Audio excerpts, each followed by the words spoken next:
This week, we're going to talk about contingency attorneys or personal injury attorneys in this respect, although you can be a contingency attorney and not be personal injury. But for the most part, they're personal injury attorneys, and you might run into these types of attorneys as you go through working with attorneys in law firms. I have to tell you that their type of law practice, and as far as it goes with accounting and the bookkeeping work, is different. They have trust, but it's different because you're not going to see trust balances, a lot of trust balances.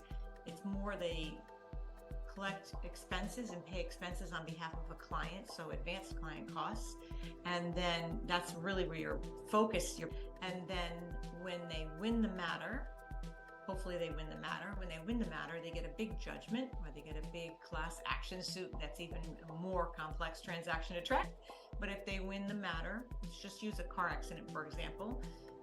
They win the matter. What happens is they get the money, the insurance will pay the money goes to the law firm, and then when the money goes to the law firm now has to calculate all the expenses that they paid on behalf of the client, which could be filing fees. It could be simple things, very simple things like a filing fee. It could be paying for personal injuries, as far as that goes, maybe some physical therapy, doctor bills, medications. It can be anything like that on behalf of the client on this particular matter. And then they get to recoup that money that they've put out. So that was operating money being spent on expenses for the client, so direct costs. And then when they get the judgment, they get to collect that money back from the client, as well as any legal fees. And the legal fees aren't calculated by hour typically. They are more a percentage, which is why if you get a job working with a contingency attorney, you really want to ask them, can I see just a template of what you agree to with the clients? You might run into some clients that will say to you, I do 33.5% here, or I do 40% sometimes, I do 20% sometimes. So that it might have a varying percentage, but you really need to track the expenses very closely, because any missed expense becomes a law firm expense, because once the matter's over, they don't get that money back. Once they win the matter and they divvy the funds out and give the client back their piece, their winnings, their award, and then they give back, and then they earn their fees and then collect on all the bills that they've spent, then it's usually the trust is exhausted. So there's no more trust funds in the account, matter case is closed, and it's as simple as that. The more difficult part of tracking this type of law is you will find that you really have to track the expenses. So having a tool in place like a Dext or having a HubDoc is really critical, because you can even segment out those expenses, put them in maybe little file folders if you want to keep all that together and separate as they roll in. You can also, and I've seen this happen, and this is coming from a question from somebody in our group, I've seen it where someone can take that advanced client cost, and just like the client trust liabilities, because it's so contingency, they don't have a lot of that, they'll just sub down to track all those expenses. So they're tracking the expenses, advanced client cost direct expenses, in sub liability accounts under that advanced client cost account. Sounds like a genius idea, right? The issue you have is if you don't have the software, it can get complex to track and follow. Now, I've also seen it where somebody will just check off the billable box. So when they pay the bill or the expense, they check it off as billable, they put the customer name on it, and then at the time of this matter coming to fruition, they'll create an invoice, suck in all that billable expenses, and you'll see that all kind of be put on an invoice to be part of the calculation of figuring out what the client gets, how much is reimbursed for the expenses that were loaned out to the client to pay for those expenses prior to the matter settling. We also see, with the other piece of complexity with this type of law firm, is that because it really can be a cash flow situation at these firms, they're either feast or famine. We've seen it where the clients will take out loans. So there's Advocate Capital, and there's a couple other companies that you'll see. They actually loan out to the law firm money. So don't forget, this is to the law firm. So it's a loan to the law firm, not a loan to the client, but it will be segmented out by the client, and it will they'll loan the law firm money to pay the expenses on behalf of the client. But you have to calculate that, because it's typically in their agreement that this is what's going to happen, and that the client, upon winning the matter, the client will reimbursed for the interest. So it's another piece of complexity that you will have to also build out sub-account line item out so you can track the piece of the loan that belongs to the particular client. More work. So make sure when you're pricing work like this that you factor in. Some people go, oh, personal injury is so simple, we don't have to deal with trust really. It's an after the fact thing, but there's these nuances where you really have to track advanced client costs. You really have to track maybe a loan that's helping the law firm foot the bill of all these mini loans to the client that they're paying for these direct expenses. So there's a lot there that you want to consider. Now, in active practice personal injury, huge amounts are spent on advertising. There's a lot of competition out there for them, and know that you're going to see some really large numbers. You'll see billboards. We've seen them on the highways, right? Billboards, 1-800 got hurt, and you'll see that on the billboard, and that's something that you want to look at. In a personal injury firm or a PI firm, you are going to see that, and you're going to see big numbers. You might even see, I'm trying to think of the other expenses that are different.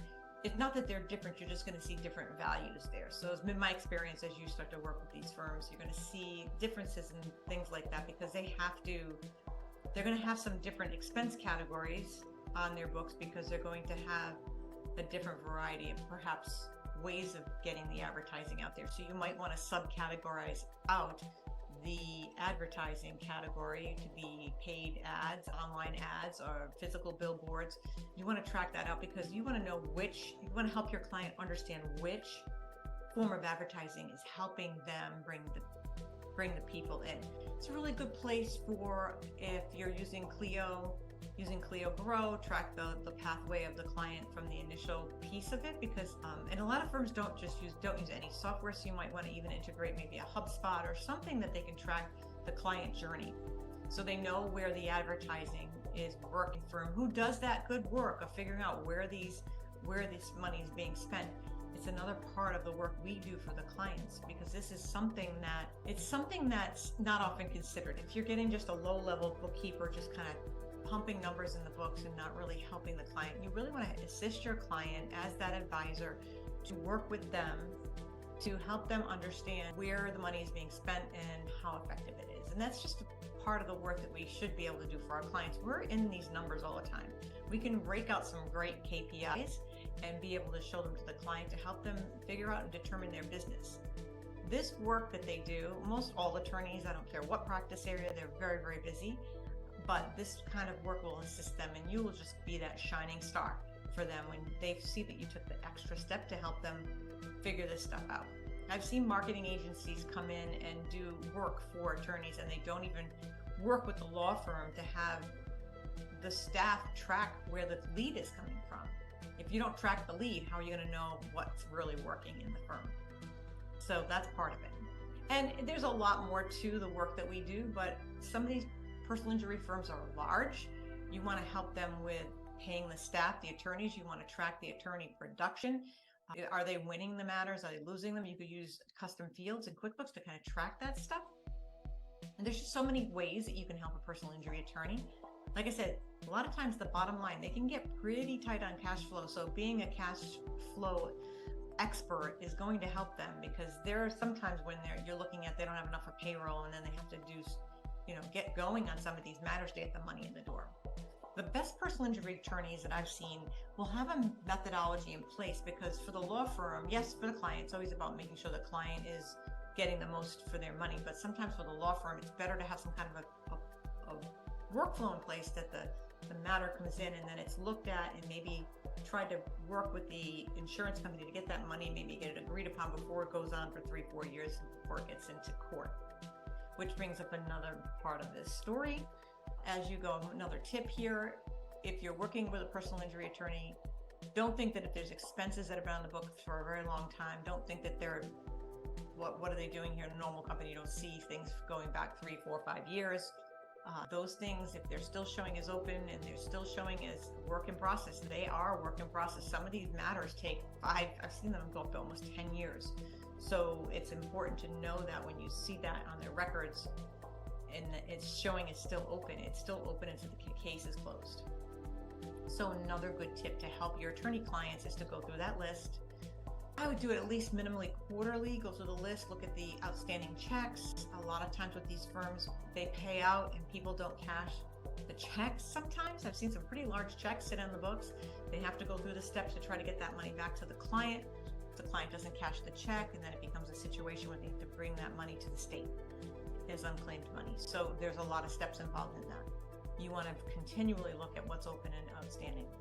Another thing I've seen with contingency attorneys is that a lot of times they don't know how to book it in. So they can be booked in as a journal entry when the matter comes and they win the matter or they lose it. Remember, if they lose it, you got to take all those expenses off that advanced client cost and book them into billable expenses not recovered. So that's another part of this work, is you have to keep track of that advanced client cost account. You got to keep it reconciled. You got to keep it beautiful. You might see some law firms do have liens, and there's liens put on the client, so that will be part of working directly with the attorney of record to find out what's out there and open. It's always good to kind of preset and pre-itemize what is on there. The matter was one for $100,000. There was $30,000 in expenses recouped, so you take that off the top. Now you're down to 70, and then whatever the percentage is that goes to the law firm and then goes to the client, you will do that. Some law firms in their workflow will also pay directly out of trust.